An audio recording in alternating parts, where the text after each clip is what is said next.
গুস্ত যদি আরেকবার দিতে তাহলে কইতাম তো বাংলা কেন আরেকবার মনে ও ভাই রে ভাই দশটা নখাই একটু খাইলে সারা তবে আসসালামু আলাইকুম everyone, welcome to my another video.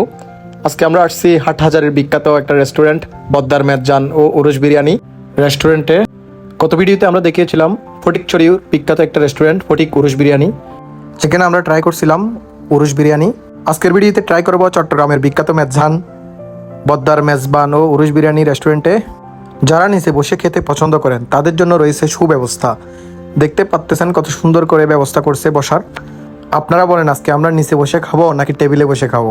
আমার অনেক ইচ্ছে ছিল নিচে বসে খাওয়ার, কিন্তু বাকি সদস্যরা বলতেছে ওদের নাকি কেমন কেমন লাগতেছে, তো ওদের কারণে আমার টেবিলে বসতে হলো। আপনাদেরকে দেখাই আমি পুরো রেস্টুরেন্টটা, সত্যি বলতে অনেক সুন্দর। আপনাদের কাছে গত ভিডিও রেস্টুরেন্টটা সুন্দর লাগছে নাকি এই ভিডিও রেস্টুরেন্টটা সুন্দর লাগছে অবশ্যই কমেন্টে জানাবেন। আপনারা কখনো বদ্দার মেজবান ও উরুস বিরিয়ানিতে খাবার খেয়েছেন কিনা সেটাও জানাবেন। আমি আপনাদেরকে দেখাই, এই যে আমাদের সদস্যরা। সত্যি বলতে এই ধরনের উরুস বিরিয়ানি রেস্টুরেন্টগুলোতে মাটির প্লেটে করে খাবার খেতে অনেক ভালোই লাগে। চলেন এবার ফ্রেশ হয়ে কেবিনে যাওয়া যাক। এখানে লেখাগুলো দেখতে পাচ্তেছেন বদ্দার উরুস বিরিয়ানির স্বাদে মানে সবার সেরা। আসলে সেরা কিনা এটা দেখবো আজকের ভিডিওতে, তো সাথেই থাকুন। আমরা ছিলাম পাঁচজনে মিলে নিলাম 1 কেজি গোস্ত। 1 কেজি গরুর গোস্ত 5 জনের জন্য কম হয়েছে কিনা বেশি হয়েছে অবশ্যই কমেন্টে জানান। তো এখন শুধু অপেক্ষা ভাতের, সাদা ভাত, গরুর গোস্ত, ডাল। ওকে, আমাদের ভাতও চলে আসছে, তো এখন শুধু খাবারের টেস্ট করা। আমাদের মাঝখানে একটা হাসির কাণ্ড ঘটে যায়, গোস্তগুলোকে ভাগ করে দিবে সেটা সিদ্ধান্ত নিতে পারতেছিলাম না। আপনারা নিজেরাই দেখুন কি হয়।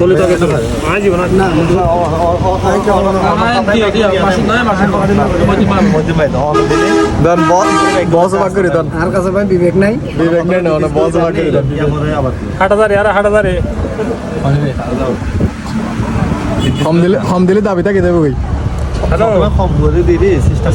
একজনের আগত গুস্ত কম হইলে দাবি থাকে দেবো।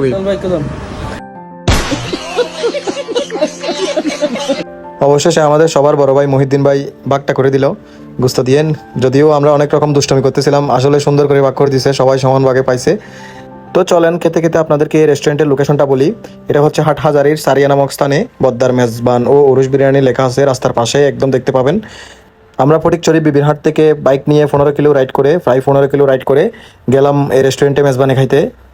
যখন আমরা গরুর গোস্তগুলো খাবারগুলো দেখতেছিলাম সত্যি বলতে ভালোই লাগছিল, এত দূর থেকে গিয়েও কোনো ক্লান্তি লাগেনি। খাবারগুলো অনেক মজাদার এবং সুন্দর ছিল। এইবার আপনাদের দেখাবো কিভাবে চেটে ফুটে মেজবানি খাইতে হয়। এই যে দেখতে পাচ্তেছেন আমাদের বড় ভাই মহিউদ্দিন ভাই চেটে ফুটে মেজবানি খাইতেছে। আপনারাও এভাবে চেটে ফুটে মেজবান খাইতে পারবেন, তবে মহিউদ্দিন ভাইয়ের মতো অতিরিক্ত চেটে ফুটে মেজবান খাবেন না, তাহলে আবার সমস্যা। আপনারা দেখেন কিরকম চেটে ফুটে মেজবান খাই, সামনাসামনি আপনারা দেখেন। এই যে এটা কিরকম চেটে ফুটে মেজবান খাওয়া আমি বুঝলাম না। খাওয়ার শেষে এবার বিল পরিশোধ করে আমরা একটু বের হলাম। বের হয়ে আমি আপনাদেরকে লোকেশনটা দেখাই। একদম রাস্তার পাশে, হাটহাজারি রোডের একদম পাশেই সারিয়া নামক স্থানে, রাস্তার পাশেই দেখতে পারবেন এত সুন্দর রেস্টুরেন্টটা। রেস্টুরেন্টের পাশে রয়েছে একটা খেলার টার্ফ। আমাদের হাতে সময় ছিল না, হলে আমরা একটু করে খেলতাম, যদিও খেলার অনেক ইচ্ছে ছিল, কিন্তু সময়ের কারণে আমরা খেলতে পারি নাই। কিছু সময় খেলা দেখলাম, এবার সময়ের দিকে লক্ষ্য রেখে আমরা চলে যাচ্ছি। আসলে আমরা আস্তে আস্তে 9:30 10টা বেজে গেছে। খাবার খেতে খেলা দেখতে দেখতে প্রায় 11টার কাছাকাছি হয়ে গেছে, তাই অনেক দূর থেকে আসলাম, ভাবলাম আর বেশি দেরি না করে চলে যাই। তো ভিডিওটা আপনাদের কেমন লাগছে অবশ্যই কমেন্টে জানাবেন। আজকে এই পর্যন্ত, সবাই